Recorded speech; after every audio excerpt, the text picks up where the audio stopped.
ఇప్పుడు పళ్ళ మధ్యలో గ్యాప్స్ ఉంటాయి కదా మేడం, దానికి ఎలాంటి ట్రీట్మెంట్ తీసుకోవచ్చు అంటారు? పళ్ళ మధ్యలో గ్యాప్స్, ఎత్తు పళ్ళు అట్లాంటివి ఉన్న వాళ్ళందరికీ కూడా క్లిప్ ట్రీట్మెంట్ అని ఉంటుంది.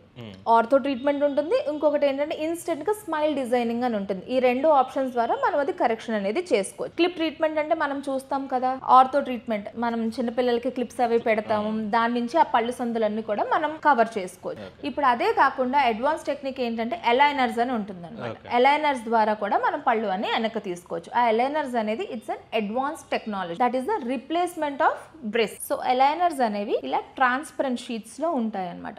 మామూలుగా మన బ్రేసెస్ అనేవి మనం చూస్తూ ఉంటాం కదా, పళ్ళ పైన క్లిప్స్ లాగా పెడతారు, దాని నుంచి పళ్ళ ట్రీట్మెంట్ జరుగుతుంది. ఇప్పుడు ఎందుకు చాలా మంది బ్రేసెస్ కి వెళ్ళట్లేదు అంటే చూడడానికి బాగోట్లేదు, ఇంకా పళ్ళకి ఫిక్స్ చేసేస్తే 1 year వరకు తీయము, అలాంటివి ఉన్నాయి కదా. సో అవన్నీ ఓవర్కమ్ చేయడానికి ఈ ఎలైనర్స్ అనేవి కొత్తగా అడ్వాన్స్ టెక్నాలజీ వచ్చినాయి. ఇవి ఏంటంటే ట్రాన్స్పరెంట్ షీట్స్ లాగా ఉంటాయి. ఇవి పెట్టుకున్నా మనకి మరీ దగ్గరలో ఉన్న వాళ్ళకి తప్పించి దూరంగా ఉన్న వాళ్ళకి తెలియదు. ఇంకా ఇందులో అడ్వాంటేజ్ ఏంటంటే ఇది రిమూవబుల్ థింగ్, మనకి ఎప్పుడు కావాలంటే అప్పుడు పెట్టుకోవచ్చు. తినేటప్పుడు హ్యాపీగా తీసేసుకుని ఏ ఫుడ్ కావాలంటే ఆ ఫుడ్ తీసుకుని మళ్ళీ మనం క్లీన్ చేసుకుని నోట్లో పెట్టేసుకోవాలి. దీనివల్ల చాలా అడ్వాంటేజెస్ ఉన్నాయండి.